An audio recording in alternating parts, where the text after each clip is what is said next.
បាទសួស្តីបងប្អូនទាំងគ្នាថ្ងៃនេះខ្ញុំបានមកយកបទសម្ភាសន៍ជាមួយនឹងបងប្រុសម្នាក់ដែលមានបញ្ហាភ្នែកកតុយថ្លែនកតុយថ្លែនគាត់ខ្ញុំលើសូវគាត់ប្រាប់ថាខ្លាំងណាស់បាទឡើងក្រហមឥឡូវចង់ថាតើគាត់រស់នៅក្នុងភូមិអីឃុំអីស្រុកអីខេត្តអីបាទជួបជាមួយខ្ញុំទាំងអស់គ្នាបាទសូមជើញខ្ញុំសួរបងប្រុសបាទខ្ញុំសួរបងមានទីលំនៅសប្តាហ៍នៅទីណាដែរនេះខ្ញុំរងថ្ងៃនៅភូមិពោលំឃុំរកកោង2ស្រុកបុពូខេត្តកណ្ដាលបាទបងភ្នែកបងមានបញ្ហាអីពីមុនទុយថ្លែនកម្រិតណាបងខ្លាំងឬខ្សោយខ្លាំងមែនតើមកពាក់កណ្ដាលភ្នែកនិយាយរួមទៅបាទហើយក៏ហូម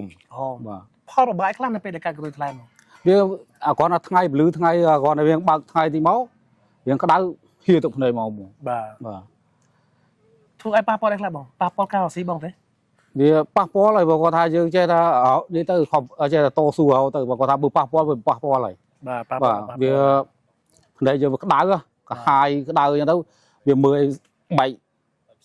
បែកផ្សែងហ្មងធម្មតាកែភ្នែកយើងមានភ្នែកបើអត់ភ្នែកក៏យ៉ាប់ហ្នឹងណាបាទអត់អាចធ្វើការស៊ីបានទេអញ្ចឹងចេះបងតន្ទឹមនេះខ្ញុំចង់និយាយសួរថាមូលហេតុអីបានបងបានឃើញផលិតផលខ្វៀនអាយនេះឲ្យបងយកទៅជាវបំប្រើខ្ញុំឃើញតាមនេះតាមទូរស័ព្ទ